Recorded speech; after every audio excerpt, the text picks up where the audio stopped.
स्वागत है आपका इस वीडियो में। आज की इस वीडियो में हम योग के बारे में जानेंगे। योग शास्त्रों से लेके शाश्वतता तक चलता है।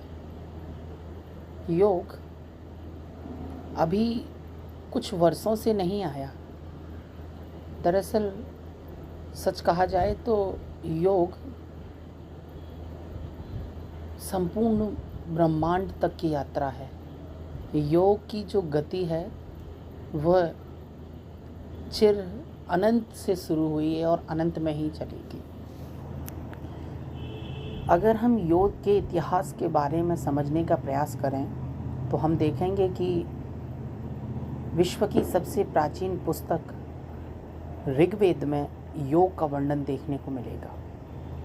कठोपनिषद में भी योग का अर्थ समझाया गया है और साथ ही साथ आचार्य पतंजलि द्वारा लिखा हुआ योग शास्त्र में भी योग का वर्णन विस्तृत रूप से किया गया है। योग का शाब्दिक अर्थ समझने के लिए युज्य समाधोय अर्थात योग समाधि है, योग साधना है, योग ध्यान है। ऋग्वेदा,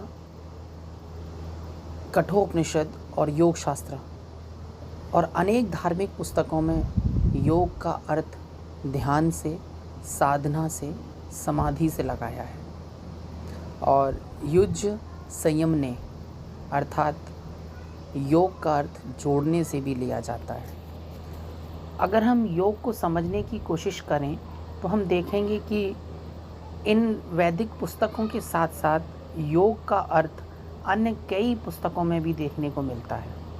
भागवत गीता में स्वयं श्री कृष्ण ने कहा है कि योगः कर्मेषु कौशलम अर्थात योग किसी भी कार्य को कुशलता से करने की क्रिया है या किसी भी कार्य को कुशलता से करना ही योग है।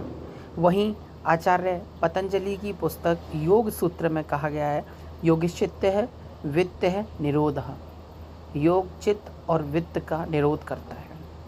विष्णु पुराण में भी हमें योग की परिभाषा देखने को मिलेगी। वहाँ कहा गया है कि योग संयोग इत्युक्त जीवात्मः परमात्मने अर्थात योग जीवात्मा को परमात्मा से मिलाने का साधन है। सिर्फ हिंदू धर्म में ही नहीं, अन्य बौद्ध धर्म, जैन धर्म, इस्लामिक धर्म, ईसाई धर्म, अन्य धर्मों में भी योग की मान्यता उतनी ही है। यदि हम बौद्ध धर्म के बारे में बात करें तो बौद्ध धर्म में लिखा है कुशल चित्त के ग्राता योग अर्थात अपने चित्त को कुशल बना लेना ही योग है। वहीं अगर हम जैन धर्म की बात करें तो जैन धर्म के तीर्थंकर और बौद्ध धर्म के महावीर स्वामी दोनों ही योग मुद्रा में हमें देखने को मिलते हैं। वहीं जैन धर्म में विशेषकर से जो तीर्थंकर हुए हैं वो सदैव पद्मासन में बैठे हुए दिखाई देते हैं। साथ ही साथ जैन धर्म के 5 सूत्रों को, जिन्हें हम पंचपदी सिद्धांत कहते हैं, जिसमें अहिंसा, सत्य, असत्य, अपरिग्रह और ब्रह्मचर्य है, उन्हें योग साधना में बहुत ही विस्तृत रूप से लिया गया है।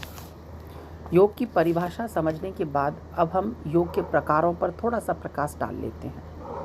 योग के प्रकार बहुत सारी पुस्तकों में, धार्मिक पुस्तकों में जो वैदिक सभ्यता से चली आ रही हैं, हिंदू सनातन धर्म की पुस्तक, बौद्ध धर्म की पुस्तकों में अलग अलग प्रकार के योग बताए गए हैं। वहीं शिव संहिता में 4 प्रकार के योग का वर्णन है। मंत्र योग, हठ योग, लय योग और राजयोग। मंत्र योग में लिखा है कि मनानते तृतीय इति मंत्रा अर्थात जो मन को वश में कर ले या जो मन के परे चला जाए, मतलब ईश्वरी प्राप्ति के लिए जो शब्द बोले जाएं वह मंत्र हैं। हठ योग में लिखा गया है कि हा से सूर्य और ठा से चंद्रमा अर्थात सूर्य और चंद्रमा जिस प्रकार एक दूसरे के विपरीत, सूर्य गर्मी का प्रतीक और चंद्रमा ठंड का प्रतीक, शीतलता का प्रतीक, इस प्रकार हठ दोनों ही विपरीत अवस्थाओं को समान स्थिति में ला देना, बैलेंसिंग कर लेना ही हठ होता है। अगर हम लय की बात करें तो लय का अर्थ समाधि से है। जिसमें हम अपने श्वासों के साथ तारतम्यता बिठाते हैं, उसे लय कहा जाता है। और राजयोग सभी योगों का राजा होता है। गीता की बात करें तो भगवान कृष्ण ने भी 3 प्रकार के योगों का वर्णन किया है, जिसमें ज्ञान योग, कर्म योग और भक्ति योग है। यदि हम ज्ञान योग की बात करें तो स्वयं श्री कृष्ण अर्जुन से कहते हैं कि ज्ञान प्राप्ति करना परम आवश्यक है। और कर्म योग की बात करें तो गीता में कहा गया है कि बिना कर्म के जीवन निरर्थक है। और भक्ति योग की बात करें तो संपूर्ण गीता भक्ति योग का ही तो विवरण है। अगर हम योग के अंगों की बात करें तो हम योग के 8 अंग पाते हैं, जिसे अष्टांग योग कहा जाता है, जिसमें यम, नियम, आसन, प्राणायाम, प्रत्याहार, धारणा, ध्यान और समाधि है।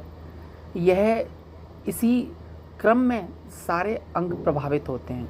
सबसे पहले हमें यम का पालन करना होता है। यह जो यम शब्द है यह जैन धर्म से लिया गया है, अर्थात जैन धर्म के पंचपदी का सिद्धांत जो है, जो पंचशील सिद्धांत है, वहाँ से लिया गया है, जिसमें अहिंसा, यम के अंतर्गत हमें अहिंसा का पालन करना होता है, सत्य का पालन करना होता है, असत्य का पालन करना होता है, ब्रह्मचर्य का पालन करना होता है और साथ ही साथ अपरिग्रह भी मानना होता है। वहीं नियम की बात करें तो नियम में भी शौच के समय के नियम, संतोष के नियम, तप के नियम, ईश्वरीय प्रणिधान के नियम हैं। आसन की बात करें तो हमारा आसन भी शुद्ध होना चाहिए। प्राणायाम से हम सब परिचित हैं, प्राणायाम भी बड़ा महत्वपूर्ण अंग है। वहीं प्रत्याहार की बात करें तो जैसा खाएंगे अन्न वैसा रहेगा मन। तो इस प्रकार प्रत्याहार भी हमें बड़े ही सावधानी पूर्वक चयन करना चाहिए। और ध्यान और समाधि योग का अंतिम रूप है। योग करते करते जब हम योगस्य अभ्यासत्य हो जाते हैं, अर्थात योग की अभ्यास में हो जाते हैं या अभ्यासगत योग में पारंगत हो जाते हैं, तो समाधि लग जाती है। समाधि के लिए बहुत साधना करने की आवश्यकता होती है। तो ये योग का इतिहास था। योग किस प्रकार से शास्त्रों से चलता हुआ योग अभी वर्तमान स्थिति में आ गया है। अब योग की अगर हम प्रमाणिक पुस्तकों की बात करें तो आचार्य पतंजलि का योग सूत्र बड़ी ही विश्वसनीय पुस्तक है। वहीं वेदव्यास जी की योग भाष्य, याज्ञवल्क्य की योग याज्ञवल्क्य, गुरु गोरखनाथ जी की गोरक्षक शतक और नरेश भट्ट जी की योग सूत्रवती। इस प्रकार से योग शास्त्रों से होता हुआ मानव जीवन के अभिन्न अंग बनता जा रहा है।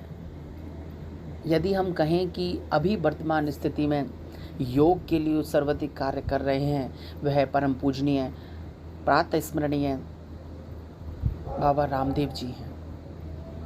रामदेव जी महाराज योग साधना के प्रति इतने समर्पित हैं, जिन्होंने योग का संपूर्णता, जो योग की जो विसर रहा था योग, उसे आज अंतर्राष्ट्रीय स्तर पर लाकर खड़ा कर दिया है। और भी अन्य संत हैं, साधक हैं, योग गुरु हैं, योग आचार्य हैं, जो योग के क्षेत्र में अपना कार्य कर रहे हैं। परंतु जो ख्याति योग शास्त्र में या योग के क्षेत्र में महाराज बाबा रामदेव ने पाई है, वह ख्याति अन्य को थोड़ा कम दिखती है। आज योग शास्त्रों से निकलते शाश्वत तक आ गया है। योग की महत्वता को जानते हुए अंतर्राष्ट्रीय स्तर पर भी यूनाइटेड नेशन ऑर्गेनाइजेशन ने योग को अंतर्राष्ट्रीय योग दिवस के रूप में 21 जून 2015 को मान्यता दी थी। और 21 जून 2015 से लगातार योग दिवस हमारे ही नहीं, अन्य बहुत सारे देशों में बढ़ रहा है। लगभग 192 विश्व के 192 देशों ने इस पर हस्ताक्षर किए थे, जिसमें से 47 देश ऐसे थे जो मुस्लिम बाहुल्य देश थे। अर्थात 47 मुस्लिम देशों ने भी योग दिवस को मनाने के लिए यूएनओ के प्रपत्र पर हस्ताक्षर किए, जो 21 जून को तय हुआ कि अब अंतर्राष्ट्रीय योग दिवस मनाया जाएगा। तब से और आज तक कंटिन्यूस प्रतिवर्ष 21 जून को अंतर्राष्ट्रीय योग दिवस मनाया जाता है। यह प्रयास था योग को समझने का, योग को सीखने का, परंतु योग मात्र पुस्तकों से पढ़ लेने से नहीं होगा। योग जीवन में नित्य क्रिया उतारने से होगा। हमें नियमित रूप से योगाभ्यास करने चाहिए। अपनी आवश्यकता अनुसार, अपनी उम्र के अनुसार योगों का चयन करा जाए और योग किए जाएं। तो योग का जो महत्व है, जो प्रभाव है, वो बहुत शीघ्रता से नहीं दिखाई देता, परंतु जब दिखता है तो प्रभाविक रूप से नज़र आता है। आज की इस छोटी सी वीडियो में मैंने कोशिश की है कि हम योग को समझ सकें, योग को शास्त्रों से लेकर शाश्वत तक लाएं, योग को इतिहास से लेकर वर्तमान तक लाएं। आशा करता हूं कि आज की ये वीडियो ज़रूर आपके लिए बहुत महत्वपूर्ण साबित होगी। वीडियो को अंत तक देखने के लिए धन्यवाद।